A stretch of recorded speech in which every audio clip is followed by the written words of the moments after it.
Hi everyone, welcome back to Corporate Decoder.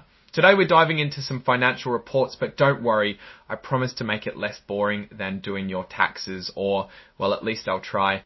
This time we are looking at the Columbia, Massachusetts Intermediate Municipal Bond Fund. This is a collection of investments that focuses on municipal bonds, which are basically loans to cities and towns in Massachusetts. The report gives us a peek into how the fund is doing what it owns and how much it costs to run. It might sound complex, but we will take it slowly, and if technical terms or jargon gets in the way, I will explain it in simple terms for you. If you're into understanding what's really going on with company numbers, make sure to subscribe, and remember there's a link for our Discord in the description in case you have any questions. This document is essentially a report card for the fund. It's called Form N-CSR, which is what investment companies use to report to their shareholders, like you and me, and also to the SEC, or Securities and Exchange Commission, which watches over these companies. This is a look at the first half of the year for the Columbia, Massachusetts Intermediate Municipal Bond Fund. From November to April. We'll see key information such as the types of investments the fund holds, how well it has performed, and any expenses associated with those funds. One important thing you care about as an investor is how much the fund cost. This section breaks down the cost with a quick example for a $10,000 investment. For Class A shares, it says the cost of a $10,000 investment ran $40 or 0.80% of your investment. This is the expense ratio, or how much of your money goes to operating the fund. Lower is better. Here we get a quick snapshot. The fund has about $72 million in assets. It owns 62 different investments, that is, bonds that it has loaned money to. So it is not putting all its eggs in one basket. The report mentions the portfolio turnover being about 9%. This means how often the company is selling and buying bonds to manage the fund. A low rate like this can reflect the fund's longer-term investment strategy. These are the top holdings or loans the fund has. The Massachusetts Bay Transportation Authority, or MBTA, which runs the public transit in Boston, tops the list. So that should give you a sense of how local the fund is. We see different dates and numbers, but overall the percentages aren't so high, so at least is diversified even in its Massachusetts loans. This is a look at what kind of bonds the fund owns. It goes from AAA, the safest, to not rated, the riskiest. Most are AAA or A, showing the strategy is to be conservative.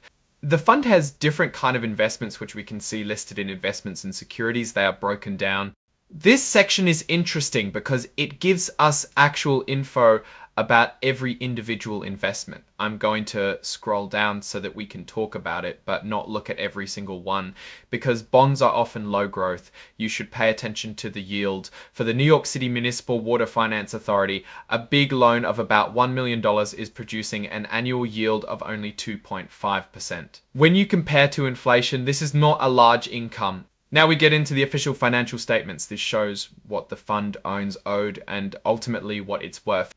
The calculation is not that high level. At its basic, it is just assets, what the fund owns, minus liabilities, what the fund owes, and the statement then provides individual value to shares. Next, a look at where the money came from and where it went. We've got the income from investments, the expenses of running the fund, and any gains or losses. This boils down to show us the fund's net decrease of assets. For the semester of the financial year that this report covers, the total interest revenue was $1.25 million, but a decent chunk of money goes into expenses such as management fees, transfer agents, legal fees, and other running costs. Those expenses total $207,000, so about 20%. Adding all up, the fund lost a couple $100,000, so it's been an okay semester for the fund. This statement tells you how the fund's net assets, or the total value, has changed over time. It considers everything from the money the fund made or lost on its investments to the amount it paid out to shareholders and what people invested or took out. We see that the fund decreased from $83 million to $72 million, so it was a loss for the semester. The next table looks at the shares increasing and decreasing and how that has impacted net assets. In other words, how purchases and sales of assets in the company made a profit or loss. Scroll net asset value, beginning of in T Periux screws the table. We'll try to give you a quick look into how the fund performed. Here we can see a few classes of investments performing differently over the last couple of years with more detailed numbers. Scroll from KIP investment caption operations scroll. The top table that we are looking at is Class A. You see how the investment operations went from a positive to a negative number. Scrollmet Kimset Kirafol Chemd of I end of Kirafgrolsa. In the end, look here, Screw isn't that good. Net assets went down, net income went down, and the expense is still about 1%. Here we find a lot of the fine print, so more detailed explanations of how the fund is run and how it calculates its numbers. This particular section talks about how the fund puts a value on its investments, or how much those loans are actually worth, including different ways to make their judgment or calculation.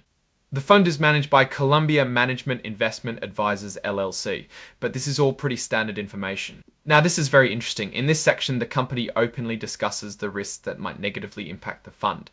It talks about things that could go wrong, like borrowers not being able to pay back their loans, something that could affect that, but then it mentions liquidity and market risk. Liquidity risk means that there might not be enough buyers for its own bonds, so if they need to sell something, there might not be buyers, so they will have to lower their price, create a sale to get people to buy. Also, the performance is affected if interest rates increase, which sounds like something that will happen considering all other companies are hiking them up. We have to give credit to the company for outlining them clearly, but it is something that would affect performance. It mentions to the concentration of its investment in only Massachusetts. So if that regional economy has significant problems, the fund's earnings will decrease. Overall, the Columbia, Massachusetts Intermediate Municipal Bond Fund presents a mixed bag. It is meant to be a low-interest investment, but it can be affected by risk or not having enough revenue to make it profitable. The fund's focus on Massachusetts municipal bonds could be limiting and makes diversification risk high. Economic or political problems in Massachusetts would significantly impact the fund's performance.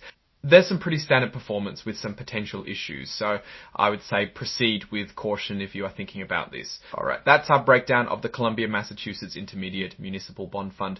What are your thoughts on these numbers and what they signal for the fund's future? Drop your thoughts in the comments.